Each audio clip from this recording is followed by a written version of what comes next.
Hey guys, welcome back to Pleasure Beach. Today is a short episode, I'm sorry, but I'm going to be building an observation tower.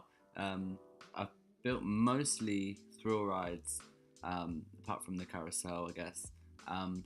This is another little calm ride for the Pleasure Beach, and I thought this was a perfect spot to put it, right in the final helix of the hypercoaster.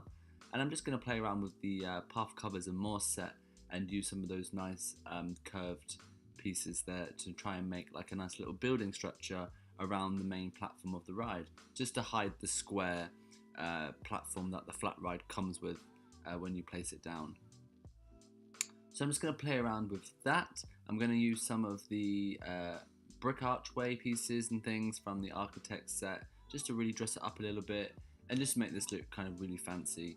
I think this observation tower would have probably been in the park before the hypercoaster was built. Obviously, with building the park, I don't do things in like a timeline order, but if it was in a timeline order, I think this observation tower would be here way before the hypercoaster, because it really does kind of, again, fit in with some of the other older attractions like the wave swinger and the carousel.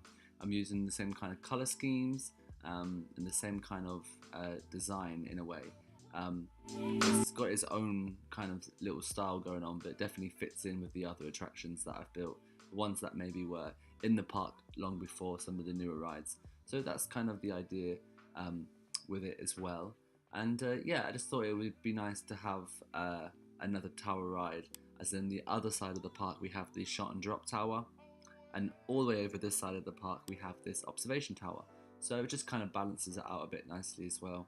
I didn't want the tower to be ridiculously tall. I wanted to keep it realistic, and I thought also that it wouldn't be taller than the hypercoaster.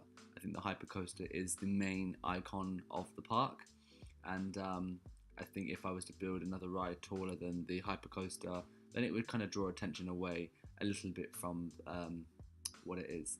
So I've just done like a kind of queue line there, made some high fences so that people couldn't get underneath restricted areas of the roller coaster that's around it. And now I'm just going to make a nice little sign just to put up there so people know where they're walking to if they were going to come on this side of the park.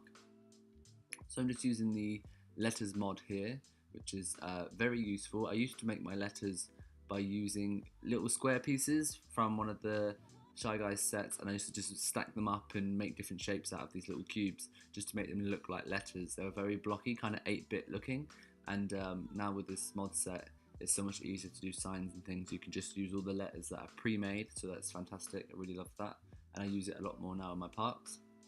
So I'm just going to dress up the area here with some foliage. Foliage can make a really big difference to some things, I think, sometimes, so that's really important sometimes to include it in the right places. So I've just added a little bit there around the base of the kind of station structure. And as you can see now, I really am kind of filling up now this side of Pleasure Beach.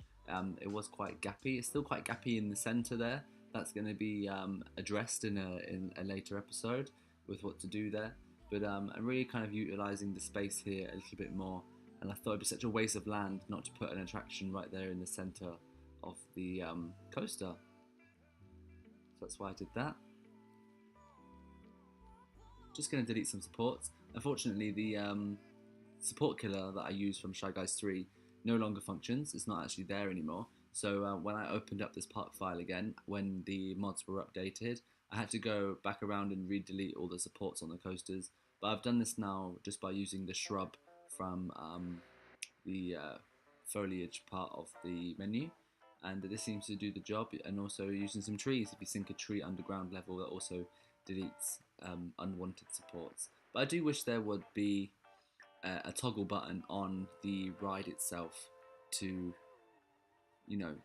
get rid of those supports you don't want, so you don't have to delete them. But that's all I've got time for in this week's episode. Thank you for watching. If you've enjoyed, give me a thumbs up, it really helps, and click that subscribe button if you haven't already. And if you want to be notified when I next upload, click that little bell icon. But I'll see you all next time. Bye.